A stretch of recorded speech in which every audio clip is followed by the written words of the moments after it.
Welcome back बच्चों। देखिए, जो टीओएस हम लोग डिसाइड करते हैं गुड्स के केस में, फॉरवर्ड चार्ज के केस में हम ऑलरेडी कवर कर चुके हैं, रिवर्स चार्ज के केस में हम ऑलरेडी कवर कर चुके हैं।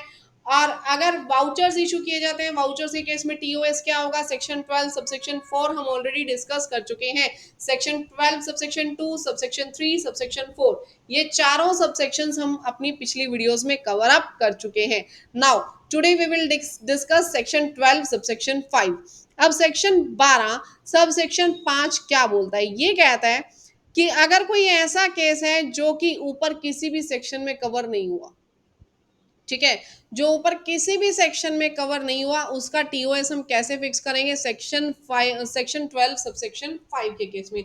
देखिए, ऐसा कौन सा केस आएगा, अगर कोई भी पर्सन अपना काम कच्चे में कर रहा है, उसके पास कोई रिकॉर्ड नहीं है किसी भी तरीके का, उसके पास किसी भी तरीके का कोई रिकॉर्ड नहीं है, लेकिन किसी भी वजह से वो पर्सन अगर फंस गया, किसी भी वजह से वो पर्सन अगर फंस गया, कल को उसकी जो कोई भी एंट्री है वो ट्रेस कर लेता है डिपार्टमेंट, उसकी एंट्री जो है वो ट्रेस कर लेता है डिपार्टमेंट, तो उसकी एंट्री जब भी डिपार्टमेंट ने ट्रेस की, उसके अकॉर्डिंग उसके अकॉर्डिंग जो भी उसकी due date of filing return बनेगी, कल को उसकी जो भी due date of filing return बनेगी, वो वाली डेट, या फिर जब उसने जीएसटी पे किया, उसने जब जीएसटी पे किया, वो वाली डेट, उस डेट को हम क्या मान लेंगे, टीओएस मान लेंगे, which ever is earlier in दोनों में से। देखिए ध्यान से मेरी बात सुनो, कोई भी एक पर्सन है, ये एक पर्सन है, ये भाई साहब अपना सारा काम कच्चे में करते हैं, पक्के में कुछ नहीं करते, दिखाते ही नहीं है धंधे में कुछ,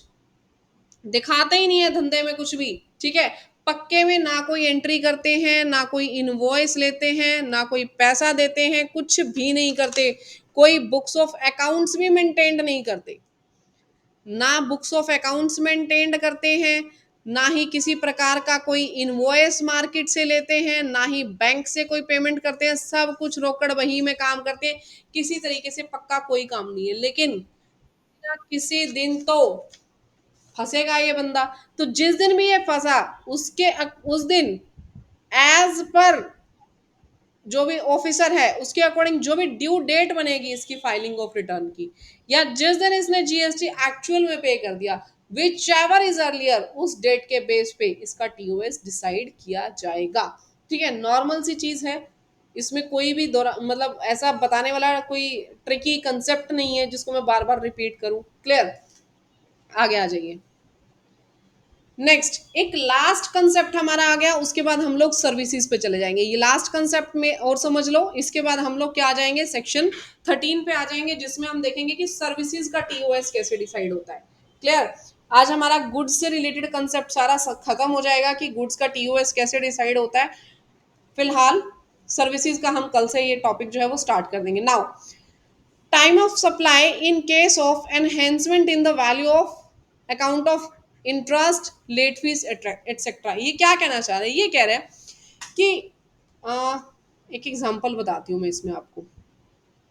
सबसे पहले देखिए, कोई भी एक पर्सन है, ये एक पर्सन है, इसने क्या किया, गुड सेल कर दी, ये भाई साहब ने गुड्स सेल कर दी, किसको, इस पर्सन को, ठीक है, इन पर्सन को गुड सेल कर दी, ये है ए और ये है बी। क्लियर, इसने इसको क्या की, सेल की, ये कौन हो गया, सप्लायर, और ये हो गया बायर। अब इसने गुड्स जो सेल की है उधार पर दी, गुड्स किस पर दी बेटा, उधार पर दी। क्लियर, लेकिन उधार पे गुड्स देते टाइम इसने साफ साफ ये बोल दिया कि भैया मेरी पेमेंट जो है वो 30 डेज में आ जानी चाहिए, मेरी पेमेंट जो है वो 30 डेज में आ जानी चाहिए, अदरवाइज मैं 5% पर मंथ के रेट से आपसे क्या लूंगा, इंटरेस्ट लूंगा, वट एवर जो भी मतलब होगा, मैंने यहाँ पे 5% लिख दिया कि 5% पर मंथ के रेट से मैं आपसे इंटरेस्ट लूंगा। 1 लाख की पेमेंट थी, पेमेंट कितने की थी, 1 लाख की। अब इसने क्या किया, पेमेंट को 2 महीना लेट कर दिया, ये बी भाई साहब के पास पैसे नहीं थे, पेमेंट को 2 मंथ लेट कर दिया, 2 मंथ लेट कर दिया तो ब्याज कितना हो गया? 10,000 रुपए। 1 लाख के ऊपर, 1 लाख के ऊपर 5% का ब्याज हुआ, 2 महीने का ब्याज लगा। मैंने यहाँ पे ध्यान से देखो, पर ईयर नहीं बोला 5%, मैंने 5% पर मंथ बोला है।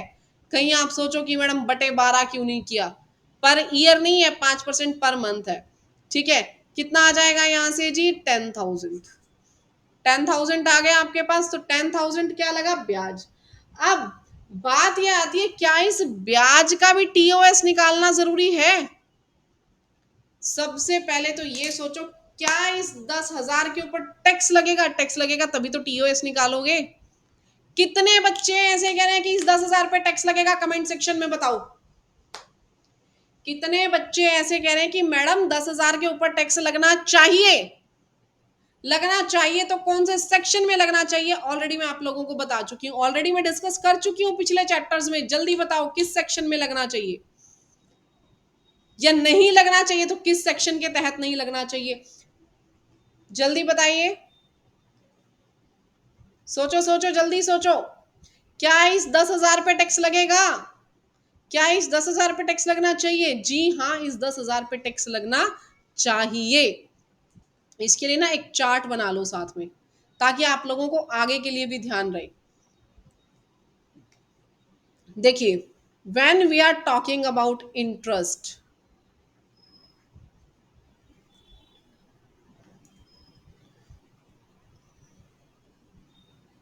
इंटरेस्ट, लेट फीस, पेनल्टी, ये 3 चीजों की मैं यहां पे बात कर रही हूं। इंटरेस्ट भी, लेट फीस भी, और पेनल्टी भी।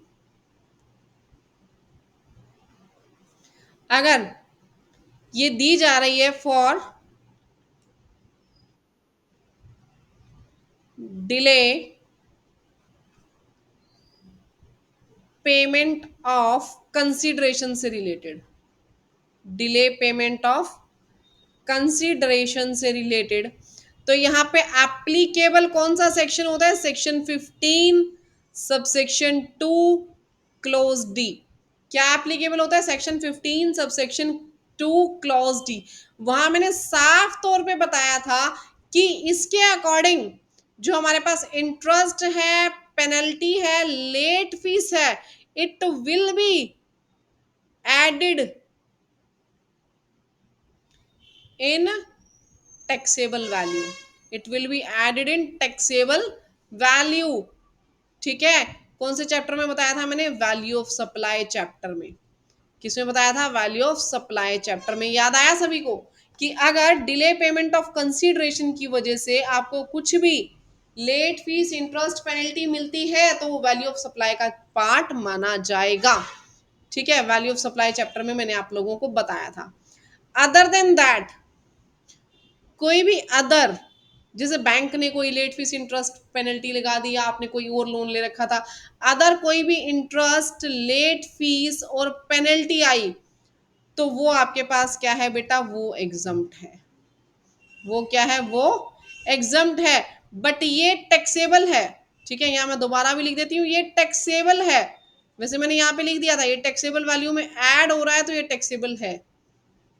ये ऐड हो रहा है टैक्सेबल वैल्यू में, यहाँ वैसे लिखने की जरूरत भी नहीं है, हटा दो इसको।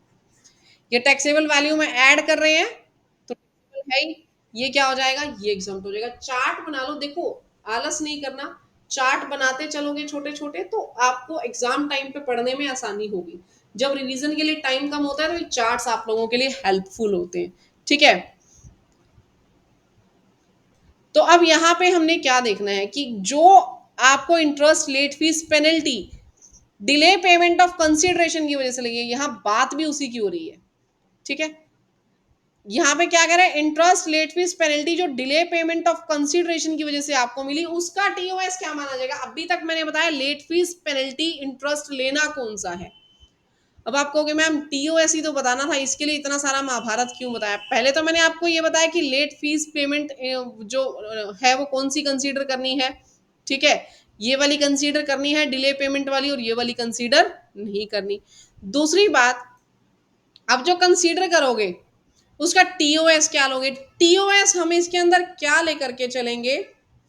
जिस डेट पे सप्लायर ने रिसीव की वैल्यू, जिस डेट पे सप्लायर ने लेट फीस को, इंटरेस्ट को या पेनल्टी को रिसीव किया है, वो एडिशन वैल्यू को रिसीव किया है, वही डेट हमारे पास जो टीओएस है मानी जाएगी। यहां पे देखिए साफ साफ आप लोगों को लिखा हुआ है, date on which the supplier receives the addition in value. इस लाइन को आप लोग हाईलाइट कर लीजिए। जब वो लेट फीस पेनल्टी आप लोगों को मिली है, जब इंटरेस्ट लेट फीस पेनल्टी जो है डिलेड पेमेंट ऑफ कंसिडरेशन की आप लोगों को रिसीव हुई है, वो डेट आप लोगों का टीओएस माना जाएगा। आगे आ जाइए एग्जांपल पे। राधा ट्रेडर्स है, राधा ट्रेडर्स ने सोल्ड कर दी गुड्स किसको? श्याम को 6 जून को।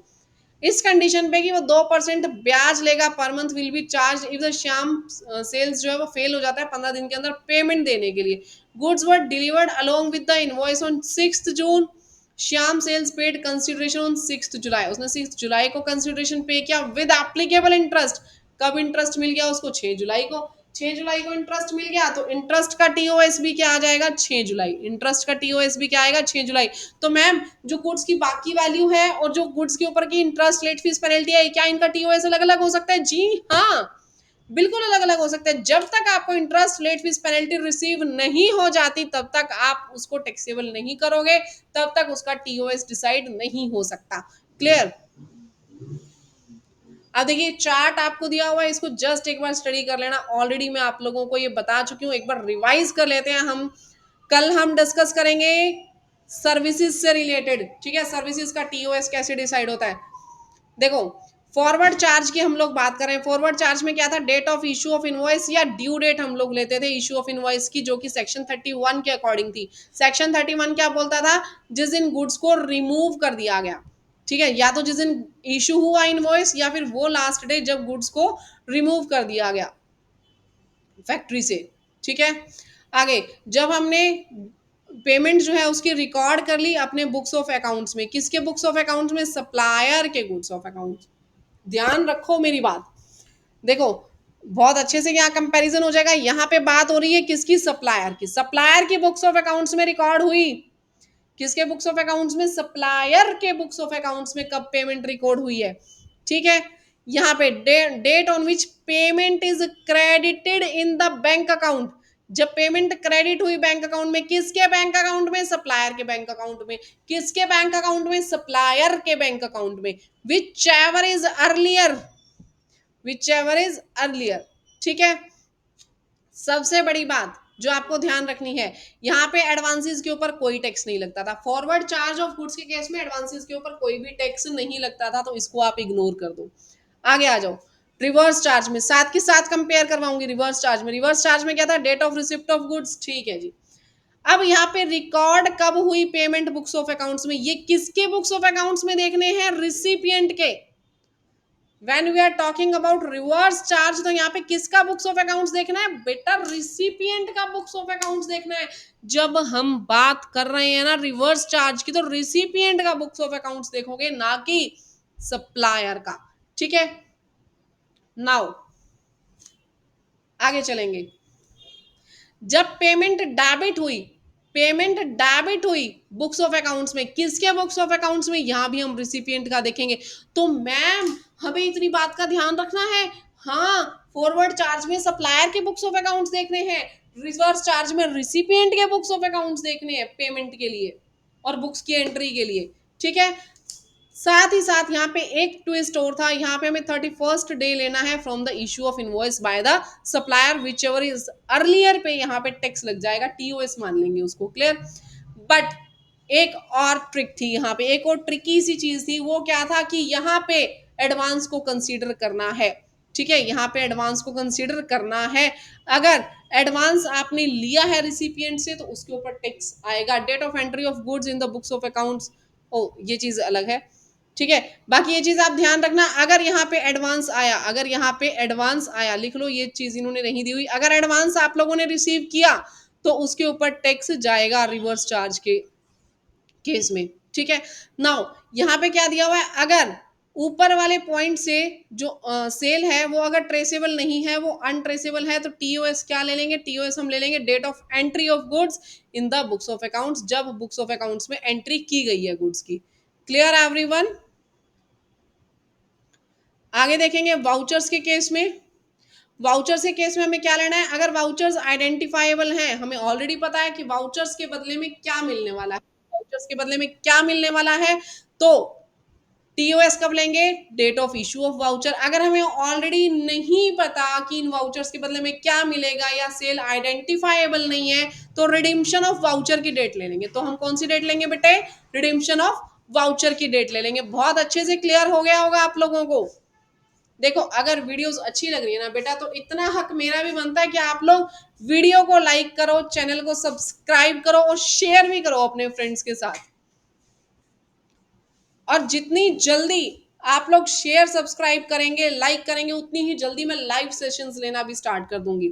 रेजिडियल वैल्यू की बात करें, मैंने बताया था जो भी कोई पर्सन कच्चे में ही सारा काम कर रहा है, पक्के में वो कुछ नहीं कर रहा, और इन ये सभी जो सेक्शंस हैं उसके ऊपर कोई भी एप्लीकेबल नहीं हो रहा, तो जिस टाइम पे जो भी उसका मतलब माल, जब भी उसकी जो ट्रांजेक्शन्स हैं वो सामने आएंगी, तो उन ट्रांजेक्शन्स के अकॉर्डिंग जो भी ड्यू डेट होगी उसकी रिटर्न फाइल करने की, जो भी उसके अकॉर्डिंग उसकी ड्यू डेट होगी रिटर्न फाइल करने की, वो या फिर जब उसने टैक्स पेड किया वो date whichever is earlier उसका टीओएस मान लिया जाएगा, उसका टाइम ऑफ सप्लाई मान लिया जाएगा।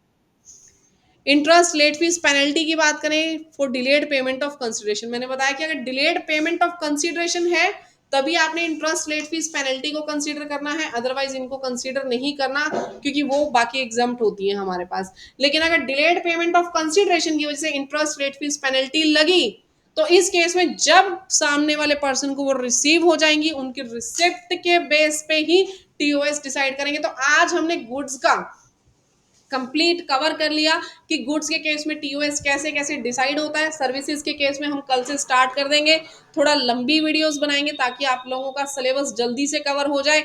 बट वीडियोस को लाइक, चैनल को सब्सक्राइब और वीडियोस को शेयर करना मत भूलिएगा। देखो कुछ ना कुछ सामने वाले को भी प्रोत्साहन चाहिए होता है, बहुत लेबर हम लोग भी कर रहे हैं, तो इतना तो हमारे लिए भी करना बनता है। तो बच्चों वीडियो को लाइक जरूर कर देना, चैनल को सब्सक्राइब जरूर कर देना। Thank you, bye bye, take care everyone.